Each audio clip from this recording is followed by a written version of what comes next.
کہ فرعون کون ہے۔ فرعون صرف ایک شخص کا نام نہیں ہے، مصر کا جو بھی بادشاہ ہوتا تھا اس کا لقب فرعون ہوتا تھا۔ تقریباً 18 یا 19 فرعون آئے، جو بھی بادشاہ ہوتا تھا اس کا لقب تھا یہ فرعون، اکثر لوگ اس کو نام سمجھتے ہیں۔ اب جو موسیٰ علیہ السلام کے زمانے کا فرعون تھا وہ بڑا جری تھا، اسے طاقت پر غرور بھی تھا، گھمنڈ بھی تھا۔ ایسا ہے کہ تقریباً 100 سال تک تو کبھی اس کو سردی بخار بھی نہیں آیا، بیمار کبھی نہیں ہوا۔ تو آدمی کو جب کوئی تکلیف نہ آئے تو وہ غرور میں بڑھ جاتا ہے اور اسے ایسا لگنے لگتا ہے کہ میں سب سے پاورفل آدمی ہوں دنیا کا، مجھے کچھ ہو نہیں سکتا۔ تو یہی فرعون ہے جس نے اپنے زمانے میں یہ اعلان کیا تھا کہ لوگوں میں تمہارا رب ہوں، تمہارا بڑا رب میں ہوں، میری عبادت کرو۔ بات تو چل رہی تھی اور لوگوں کو اپنی خدمت پر معمور کرنے کی بجائے اپنی عبادت پر معمور کرتا تھا، ہزاروں لوگ اس کو سجدہ بھی کرتے۔ ایک دن ایسا ہوا کہ فرعون نے خواب دیکھا، آسمان سے ایک تارا ٹوٹ کر اس کی گود میں گرا یا اس کے محل پہ گرا اور پھر آگ لگ گئی اس کے محل میں۔ وہ گھبرا کر کے اٹھا، صبح نجومیوں کو، کاہنوں کو بلایا کہ اس خواب کی کوئی تعبیر صحیح بتا دے۔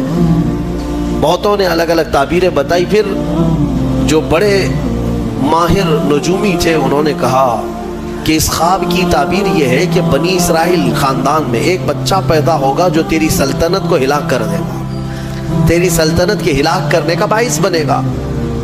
خواب کی تعبیر سننے کے بعد شاہی فرمان جاری کر دیا اس نے کہ بنی اسرائیل میں آج کے بعد جو بھی لڑکا پیدا ہوگا اسے مار دیا جائے گا، کیونکہ وہ بچہ کہیں سلطنت کی ہلاک کرنے والا پیدا نہ ہو جائے۔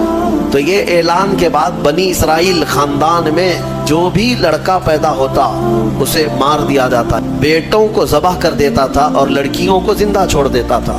1 سال کے اندر انہوں نے 12,000 بچوں کو ذبح کیا، پیدا ہوتے ہی قتل کر دیتے تھے۔ لڑکے کو زندہ رہنے کا حق نہیں تھا، صرف ڈر تھا۔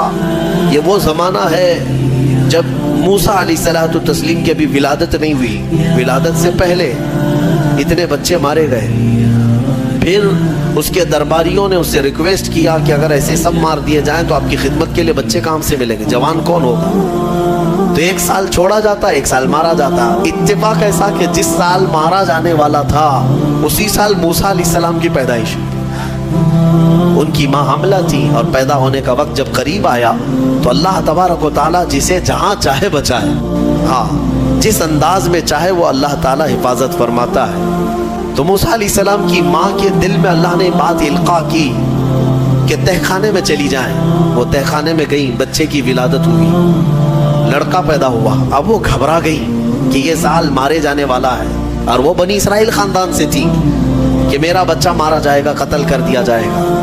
تو اللہ تبارک و تعالیٰ نے ان کے دل میں یہ بات القاء کی کہ ایک صندوق لے لو لکڑی کا اور اس میں اس بچے کو ڈال کر دریا میں بہا دو۔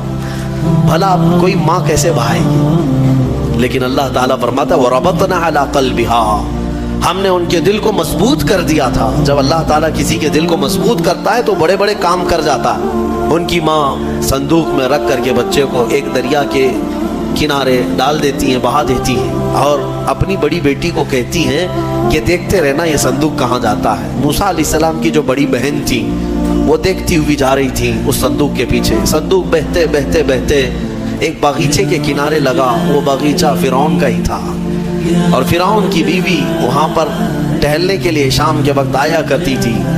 جب وہ اپنی کنیزوں کے ساتھ وہاں آئی تفریح کے لیے تو ایک صندوق کو اپنے باغیچے کے کنارے لگا ہوا دیکھا، اٹھانے کے لیے کہا، اٹھایا گیا تو نہایت ہی خوبصورت بچہ۔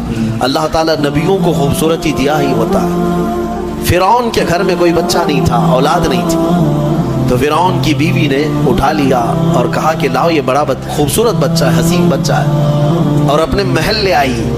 فرعون سے کہا کہ آج سمندر میں، دریا میں بہتا ہوا ایک بچہ کنارے پر آ لگا، میں نے اس کو اٹھا لیا ہے۔ فرعون نے کہا کہیں یہ بچہ تو نہیں جو میری سلطنت کو ہلاک کرنے کا سبب بنے۔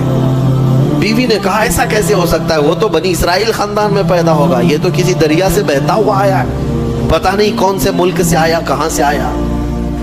تو بہرحال اس کی بیوی نے یہ کہا کہ اس کو مت مارو، لا تقتلوه عسى ان ينفعنا او نتخذه ولدا، قریب ہے کہ ہم اس سے فائدہ اٹھائیں گے یا اس کو بیٹا بنا لیں گے۔ بیوی کی بات پر راضی ہو گیا، فرعون جو ہے بیگم کی بات پر آ گیا۔ اور اس کے بعد رکھ لیا بچے کو.